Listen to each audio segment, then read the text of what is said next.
Honduras. The name alone, thick jungles, wild coastlines, real, raw adventure. Right in the middle of Central America, like a tough jewel. Guatemala, El Salvador, Nicaragua.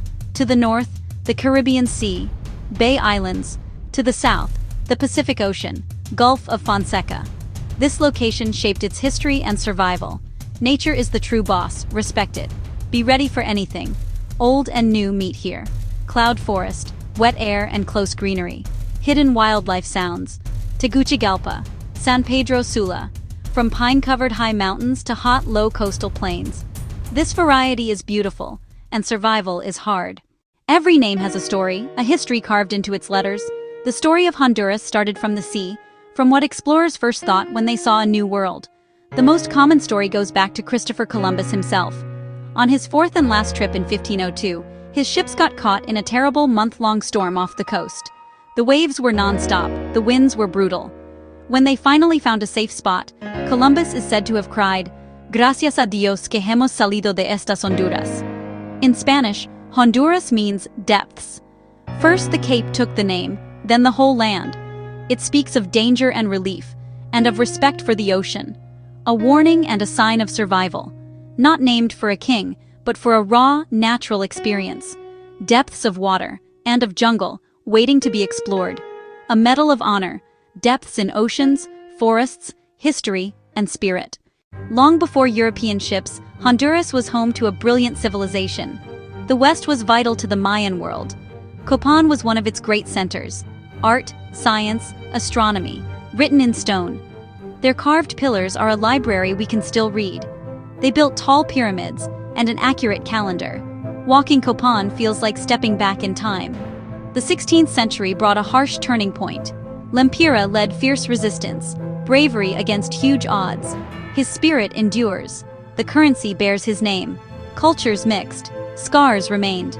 After 1821, instability, military rule, foreign interference. A classic banana republic. Power shaped by fruit companies.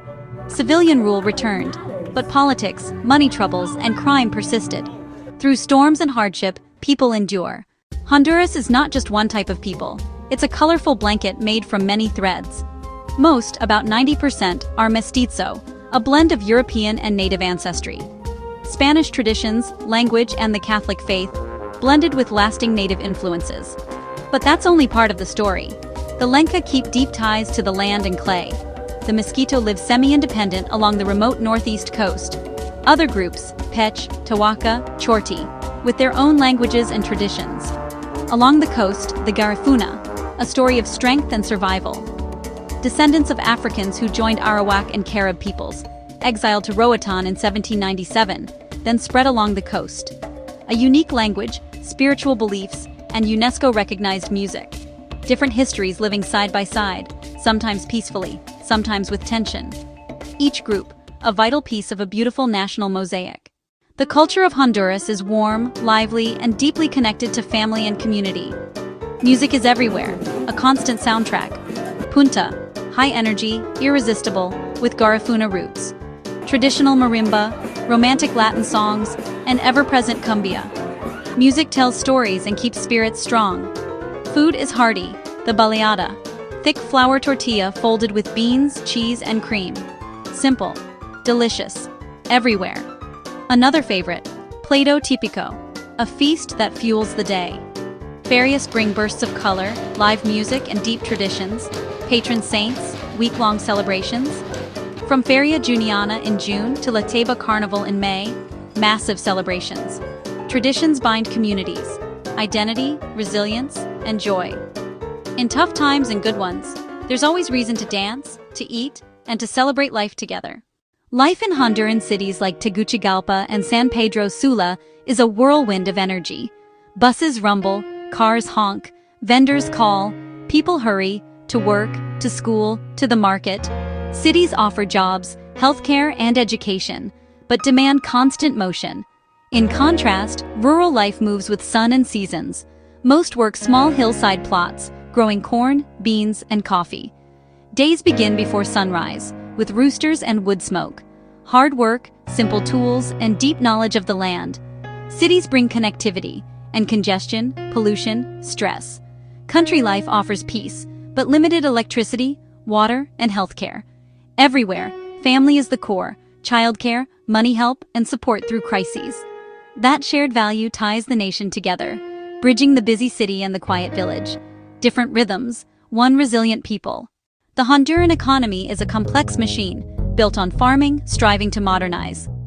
Wealth long came from rich soil, famed high mountain coffee, bananas, palm oil, sugar, and coastal shrimp. Farming is vulnerable to storms and global prices.